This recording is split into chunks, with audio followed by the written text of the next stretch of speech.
I ran into it. You know what? English is hard, math is hard. I'm drunk.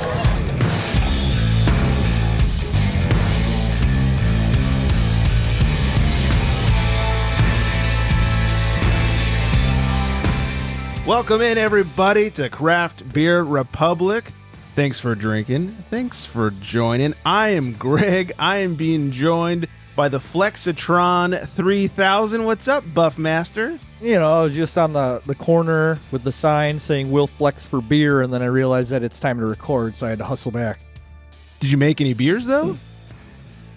Some people gave me some beers, and by gave me, I mean they just threw stuff at me, but it's cool. Kind of a moving car, yeah. Yeah, How fun yeah. for you. Well, that's smart. That's a great way to get free beer. I'm going to go hold that sign and probably get nothing. And then also joining us in studio today, she's built Ford tough.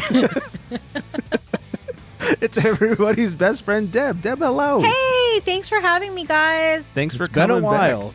I know. I'm It has really been a happy to be while. back. She's happy to hear the song one more time. It's my friggin' favorite song ever. Yeah, nothing It's like her that Ford commercial. ringtone. It wakes her up for her alarm every morning. She's got one of those censored signs of Sam Elliott that every time she walks by it, the eyes blink and then the song plays. Fucking love Built it. Ford tough. It's the song she plays as her and the intern are starting to have relations. I mean, it's just... It's the Fact only check thing. that. It's the only thing that works for him. Right. Who needs Viagra when you got this song? Oh, it's so good. Well, anyways, if people aren't extremely turned off by that, thank you for hanging out with us today. If you guys are on the socials, don't forget to hashtag show us your beers. And if you're shopping on the old Tavor, promo code Unfiltered to get you $10 off your first purchase over there. Like I always say, got a lot to get to today. Have a Ludicrous Libation Law sent to us by our friend Coley. Got quite the recap of a beer festival that I can't wait to share. We got a voicemail from the homie Chew and so much more. So let's crack right into it. Deb and I are drinking a big boozy-ass 12%er over here. Let's see if we can fuck up some English.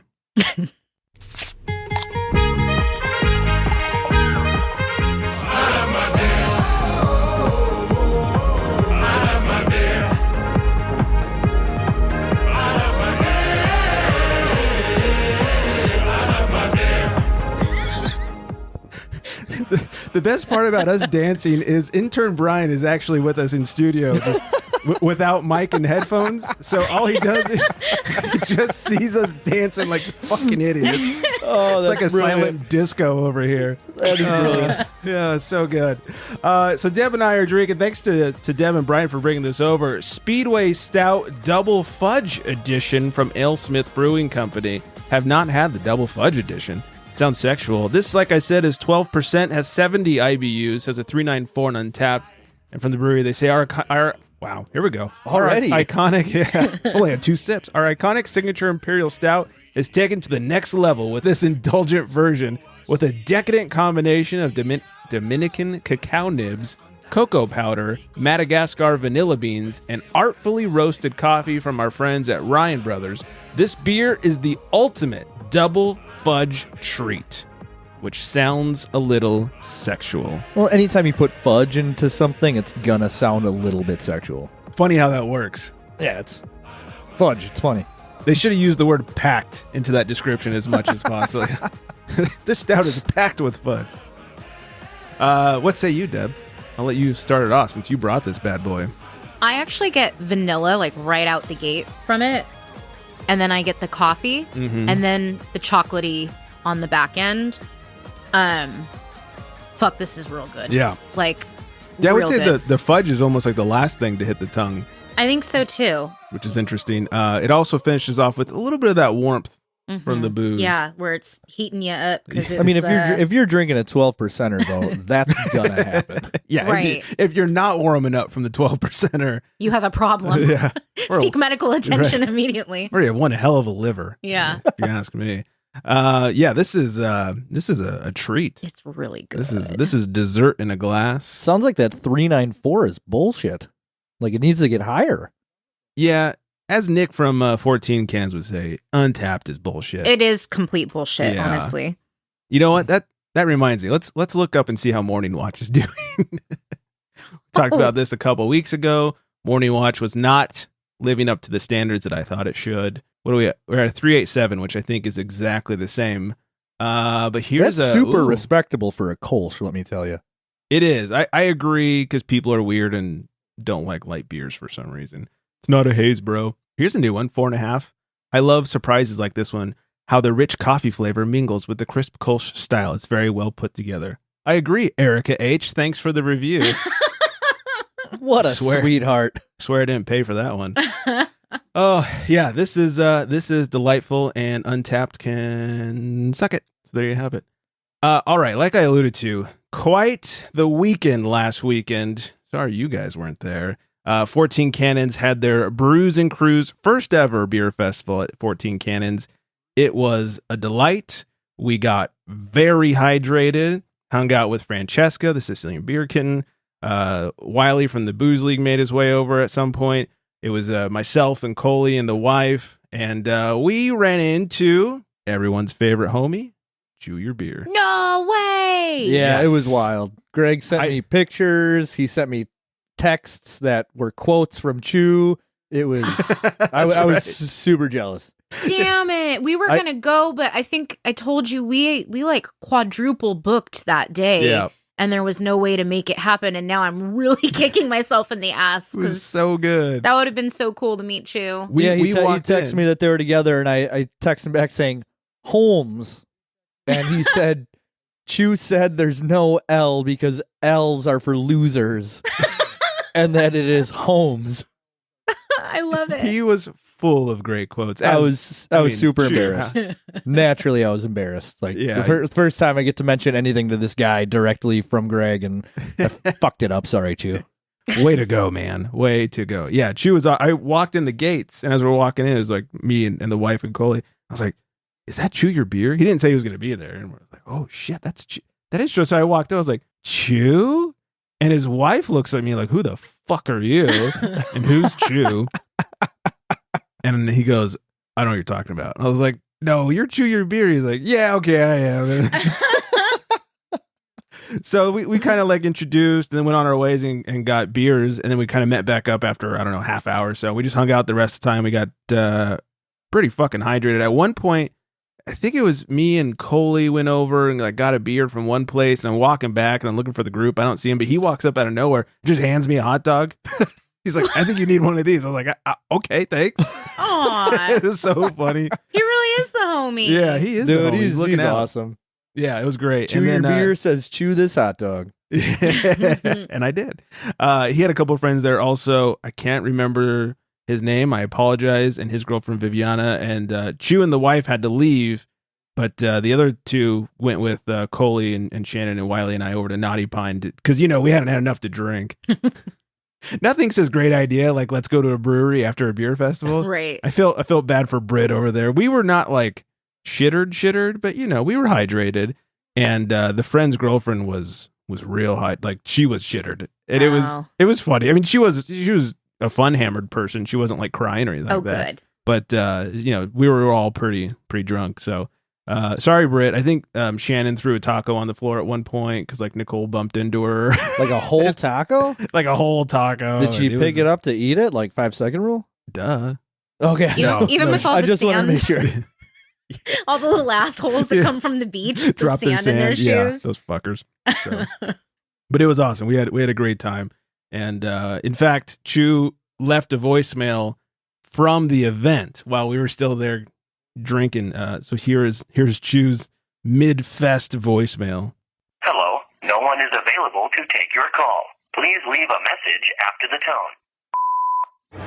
Hey homies, I'm Chew Your Beer here. I'm celebrating. I'm at 14 Cannons Brews and Crews. I ran into a, you know what, English is hard, math is hard. I'm drunk, but I ran into a couple people that you want to hear. Greg, Chew Your Beer here. I can't believe I met him in person. I am totally fangirling out. and check it out. Holy motherfuckers. What up, everybody? Finally got to meet Chew Your Beer. I have just declared Coley as an official CBR Craft Beer Republic podcast member. That's it, hands down. And here's Shannon. Hi, friends. How's it going? Wait, my wife's got something to say. Love you. Look, Chew Your Beer here. Flex, wish you were here. But I know you're out there flexing for all of us. So that's all I got to say, man. One day you'll make it out here. Maybe I get to meet you. Maybe I won't. Maybe I will. This is Chew Your Beer. And salud, motherfuckers. Like the guacho. Peace out, eh? I love that. Maybe I will, maybe I won't. Like, well, those are the two options.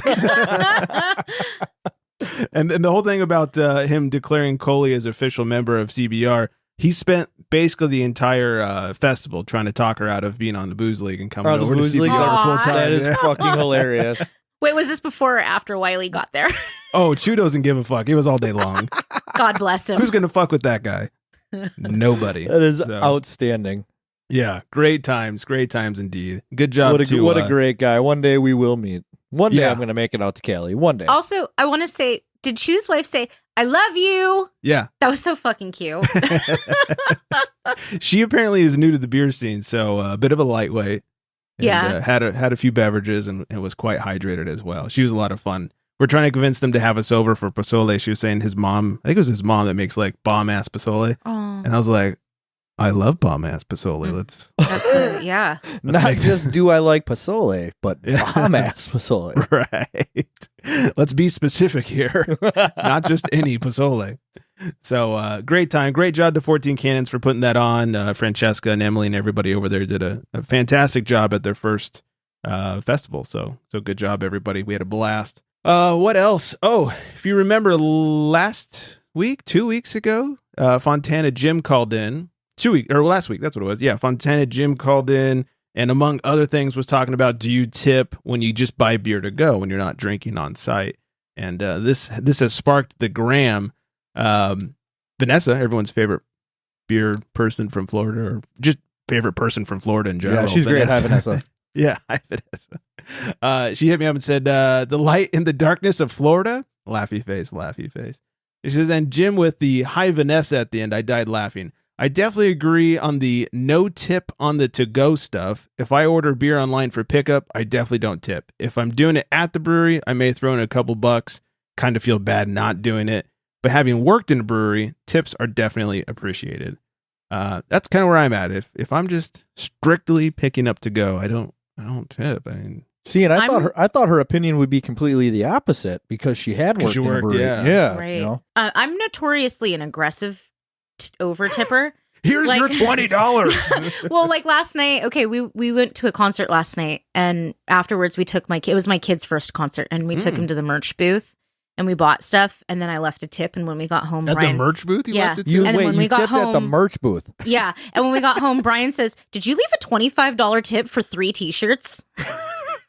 And the look on Brian's face right now says everything we Don't need to give me know. your card. I'm an aggressive over tipper. I'm sorry, I don't know. Deb, that's a problem. Yeah. One time I left a 40% tip for a manicure. And I left and I was like, why was that like $100? And I was like, oh, Oh my goodness. Wow. yeah, I do that kind of shit. I'm not good at math. That's, I think, a big part of it too. Yeah. Well, you know, you move the decimal one spot to the left, and that's automatically 10%. I don't know what a decimal is. Oh my gosh, Deb. yeah. Baby steps God. here. God dang 12%er. Yeah. My Yeah, rule of thumb going out to like a bar or brewery is like $1 a drink, $1 beer. Right? Dollar Is beer. it- Yeah, $1 beer for sure. I'll give a little more for a nicely well-crafted cocktail. Okay. I'll Okay. give more than $1 a drink. That's my rule of thumb for that. If I go to go stuff, if I get food, I don't tip. But if I pick up beer, I get that. I feel really bad for not tipping. Mostly because the places I go, I frequent often. Sure. And I thoroughly enjoy, whoever's bartending or beer tending or, who's selling me the product. And it's, I don't know if I'm technically tipping them directly, but it makes me feel better to think that I am. Sure. You know what I Why mean? not? Yeah, yeah. So, I'm sure they split it amongst themselves. yeah, and that's what I think too. Yeah. I don't know. And then there's Deb over here like, thanks for the cheeseburger. Here's $20, motherfucker. Yeah, that's crazy. Deb could have bought another shirt for a $25 tip. right. Yeah, I probably could have, to be honest. I didn't think about that. Whatever. Hey, intern Brian, I feel for you, man. Yeah. That poor guy. He works to support her tipping habits. He could stop working today if she stopped tipping so aggressively. But, So much for early retirement. right. Yeah. He's got to grind just because of those tips. Thanks, Vanessa. If anybody, you guys, if you want to write in, if you feel strongly about tipping or other subjects we talk about, be like Vanessa. Or want to teach Deb math. Or want to teach Deb math. If you got the patience of a saint and you want to teach Deb math, hit us up, DMs, mail at craftbeerrepublic.com, whatever you want to do. We're here for 805-538-BEER. Leave a voicemail. Or, we're here. We'll take it. Yeah. And bonus points for if it's funny. Yeah, right. Well, if it's not, we'll just tell you to fuck off. Just kidding. People are like, now I'm afraid to call in. Mean. Deb's an aggressive tipper and Greg's just aggressive. Jesus. That leaves me just the tip, right? Most important part. Touch it gently. Ludicrous Libation Law. This is sent to us by Coley. Thanks, Coley. This is out of Minnesota. This is sort of an opposite of a Ludicrous Libation Law. Minnesota just passed some new laws. Apparently, they raised the cap on growler sales. So now breweries that make up to 150,000 barrels a year can do growlers.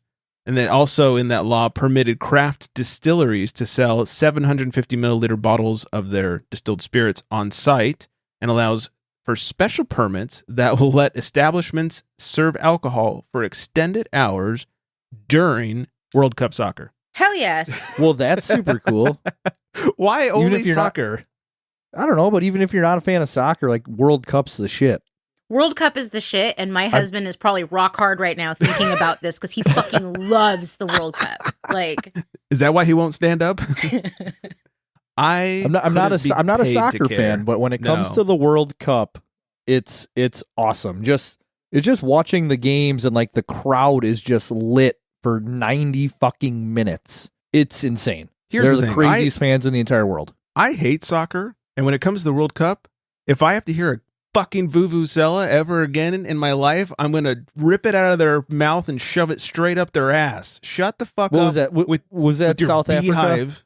I don't know. Yeah. Was that the South Africa World Cup? I think it was, yeah. I don't care where it was. Oh my God. I already hate soccer enough. I don't need to hear your fucking beehive for 90 minutes. The intern is interning, and he says he knows why specifically that. I see. So his suspicion is that because the World Cup is in Dubai, halfway across the world, the time difference, people are going to be up in the middle of the night watching the World Cup. And if you're watching the World Cup, you've got to be drunk or insane. So you're crazy. Yeah, you're crazy. So thanks, Coley, for sending that one in. Congratulations, Minnesotans, for being able to get growlers. It's a positive step, right? It's in the right direction. My thing is like, who gives a fuck about growlers? Didn't we decide a couple years ago that's the worst thing to put a beer in? And by a couple years ago, you mean like 12 years ago? Yeah. Forever ago. Like once they invented the growler, didn't we go like, why were we ever doing this? I mean, yeah, it's silly. Nothing. I guess the only thing worse than putting your beer in a growler is like a red Solo cup at that point. But anywho. All right. I think it's time we answer the most important question of the evening. Shit. In a world where craft beer is king, a world where muscles are bigger than growlers, only one tongue can guide us. One man, one tongue, one tongue jobber.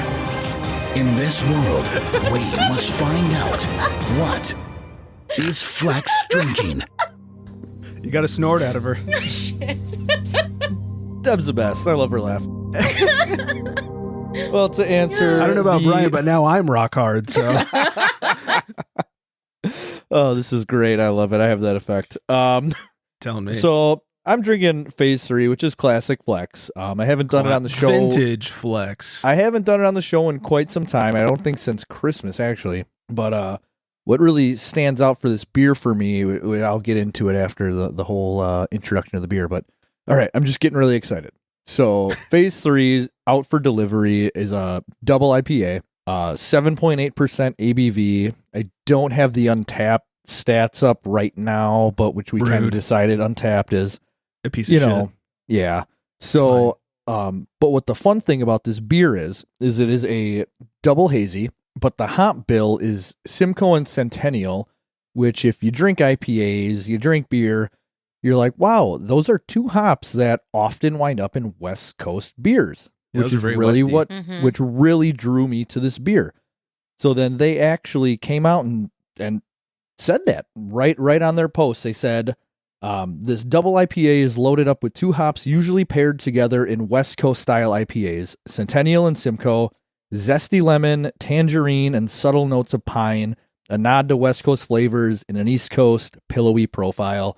And holy smokes, that's what it is, man. It, you drink West Coast IPAs and a lot of times you get the citrus notes and pine, just super heavy citrus pine. And the citrus isn't really distinct. Usually maybe like some grapefruit, some like orange pith, and then you get that punch of pine. This is super strong citrus, that lemon zest, a little bit of orange, and then you get real delicate, smooth pine at the finish, and it is just wonderful. It is a wonderful, wonderful beer. Talk about getting hard. Wow. Oh, Yeah. That was I'm beautiful. Yeah, I'm that was like poetry. super passionate Yeah. about this, and these guys know it. They're the best. Phase 3. Can we see the can? Oh yes, so it's like a shipping label. That's what I thought it was when you held it up. That's cute. Yeah. Out for And it- delivery. I like that. Yeah, and it is coming from Yakima Valley. Is that? Yeah, Mhm. Yakima. Yeah, that's what it says on there. So Yakima super Chief super hops. cool. Destination Lake Zurich, Illinois, because that's where Phase 3 is located. Yeah, I fucking love these guys. How far are they from where you are? It's 70 miles, so like Okay. an hour and 15 minutes ish.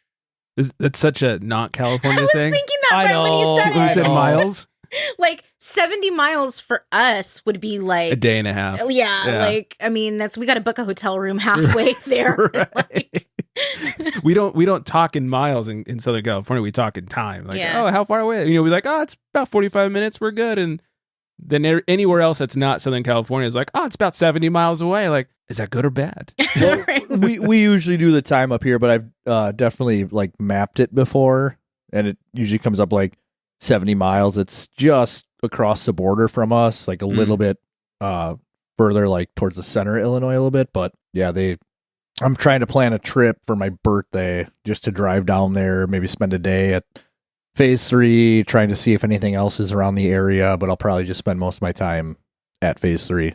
Yeah, why not? Why not, right? Yeah. Book a hotel room, just get chittered. Yeah, just enjoy my 34th birthday, right? Exactly. You old fuck. You little baby. And This getting little, older. Little guy. Little flexy baby. over here. You guys are sweet. Little baby face.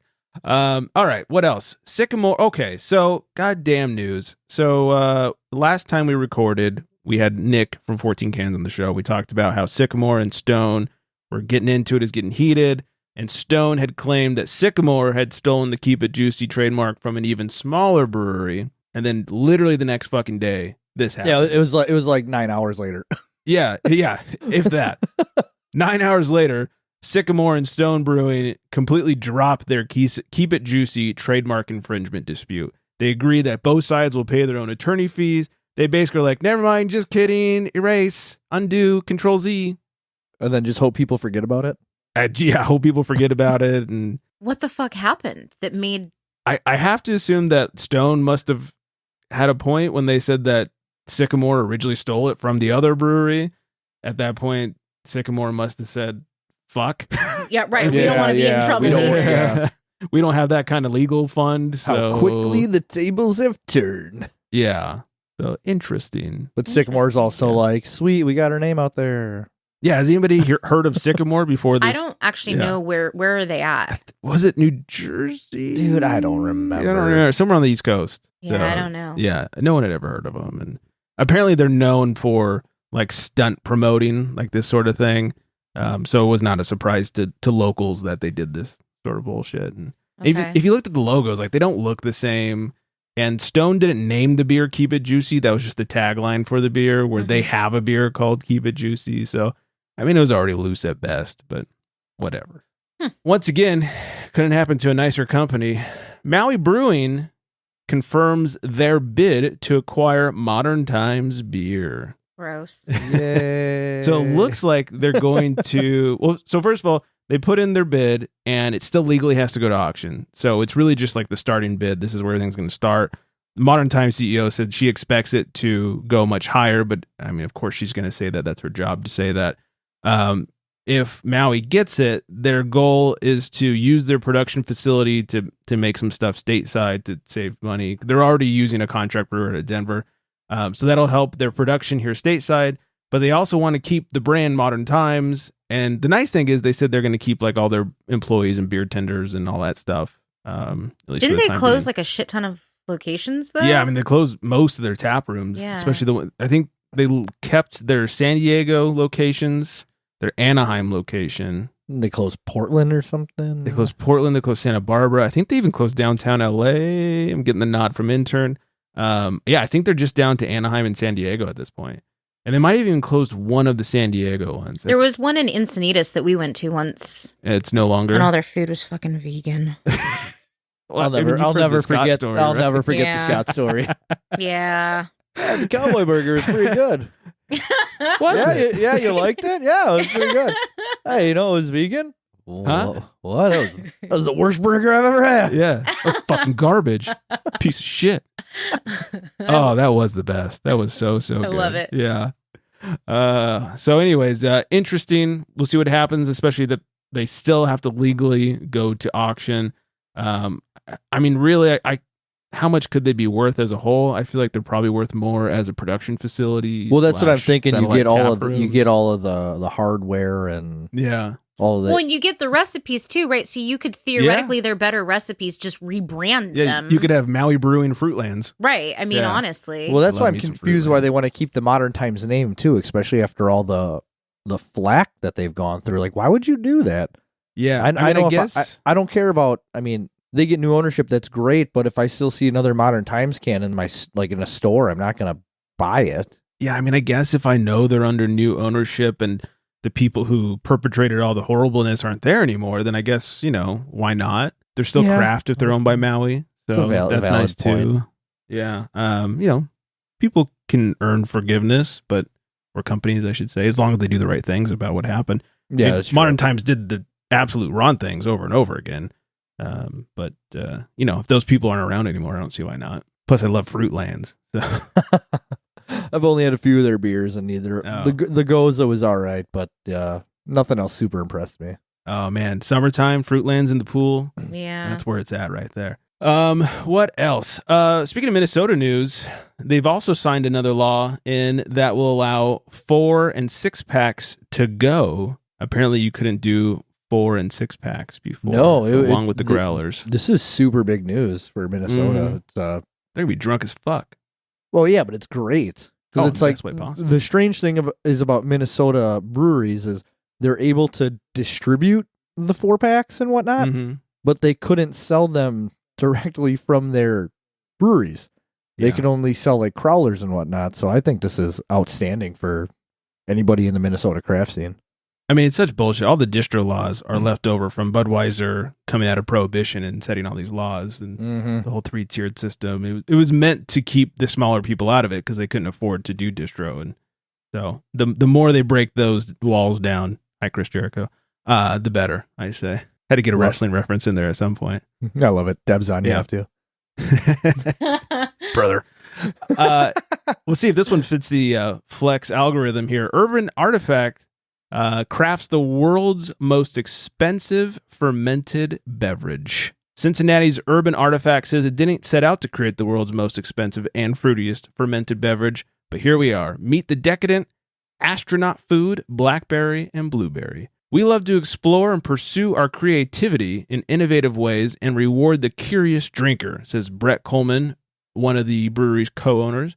We've brewed beers with yellow mambin, I don't know what the hell that is, an exotic fruit that only grows in the Amazon, with durian, the world's stinkiest fruit, Ugh. sounds appealing, and the previously illegal purple-hulled mangosteen. These fruits command a high price, but none cost more than the fruit that has been freeze-dried. Astronaut food is a fruit tart made with over 1,000 pounds of freeze-dried blackberries and blueberries. It's a lot of pounds. It's a lot of pounds. Takes roughly 11 of those pounds of fresh fruit to produce 1 pound of freeze-dried fruit, which creates the high price tag. The resulting fruit-dense fruit tart clocks in at an out-of-this-world cost of over $1,100 per barrel. Holy balls. And to compare that, it's usually $75 per barrel to create a beer. Wine usually around $100 per barrel, and even most spirits are around $500 per barrel after distillation. One thing we've always believed, Scotty Hunter, the brewery's CFO, adds, is great drinks don't need to be greatly expensive for you to enjoy. We could have easily charged $100 per 12%. Per you 4-pack. Are getting wrecked. Right. We could have easily charged $100 per 4-pack or more. But at the end of the day, we want more people to enjoy our fruit tarts at only $99. at $99.99. At only $30 for a 4-pack of 8-ounce cans. It's a hell of a deal. Our fruit tarts are designed to reward the curious and to cost no more than they need to. $30 for a 4-pack, and they're not even 12-ounce each. No way, Jose. I can't say anything because we did that Sam Adams Utopia. That's true. So I bow out of this conversation. I still would like to try that one of these days. Like if somebody had one, I'd throw $10 in the pot and have a couple sips just to say I've tried it. But yeah, that was it like 140 a bottle or something. No, like it was that? like 2. Yeah, it was over 200 this year, wasn't Yeah. It's over 2 now. Yeah, because each Fucking couple inflation. had to put in $60, and there was I think 4 couples that went in on that. Okay, 180, 200. Yeah, geez, I'd try it. I would try it, but I wouldn't want to put money towards it. Right. Would you like this hummingbird's beak taster of Utopias? Sure would. And we'll end it on this one. Ohio deputy encounters a drunk Amish guy slumped over in his moving buggy. An Amish man in Ohio was the subject of a low-speed chase on May 14th when he was asleep while operating a horse and buggy. Ashtabula Sheriff's Deputy Mike Talbert attempted to stop the buggy at around 2:43 a.m. in Orwell, Ohio, but was unsuccessful and told other officers that the driver of the horse and buggy looked like he was asleep. He just turned eastbound on Bogue, and I yelled at the guy when he rode by, Talbert said. There's a Bud Light can sitting in the damn buggy, and I hit the side of the buggy and hollered at the guy. He passed clean out. He slumped over. Police initially responded to 911 calls from people who claimed the buggy was, quote, all over the road. After pursuing the horse and buggy in a low-speed chase, the deputy eventually blocked the buggy with his car, but the buggy hit the cruiser. No. The person operating the horse and buggy was identified as Nathan Miller, who took a breathalyzer test and registered, you guys ready for this one? 0.36? 0.063. Wow. Under the legal limit. Wow. Miller was arrested and charged with operating a vehicle while under the influence. Under the influence of what? Point Two Bud zero. It just Bud takes Lights? one Bud Light to fuck up. Apparently, that's living it up if you're Amish. I guess so. That must be a Rumspringa or something. Is that still a DWI or is that a BWI? It would be like an Bugging. OWI. What's OWI? Operating well in Texas. Oh, see out here they're DWIs and DUIs. We don't have the O's. Yeah, we have all of those and OWIs. That's a Midwestern thing. Yeah, 'cause if you're like The OW. operating yeah, well, Oh, is that for like a think about how forklift or much we something? drink. Well, Yeah, if you're operating any kind of like machinery or something that isn't an actual like automobile. right. So, Interesting. Shit. Well, enjoy your Bud Light, Nathan Miller. Fucking Yeah, lightweight. I hope it was worth it. Yeah. Yeah, should have had the champagne of beers. At least it would have been a little classier. All Super right. classy. That is everything. I am going to hit some music over here. I'm going to tell the fine folks. Wait. What? I have there's one thing. Oh, Dicks. we made it almost the whole episode. Had to get those Can't be an episode with Deb if she doesn't bring up dicks. There's always got to be dicks when Deb's around. She demands it. She demands all the dicks. Sorry, Mom. You can find her on the gram at one hop mess. HOP, one hop mess. Find Flex at FlexMeBeer _ in between. We're at Craft Beer Republic, craftbeerrepublic.com. And don't forget 805-538-BEER 2337. I do believe that is everything. Thanks to intern Brian for the fact checking in the background over here. Thanks, Brian. Hope everyone is staying very well hydrated. And on that note, good night, everybody.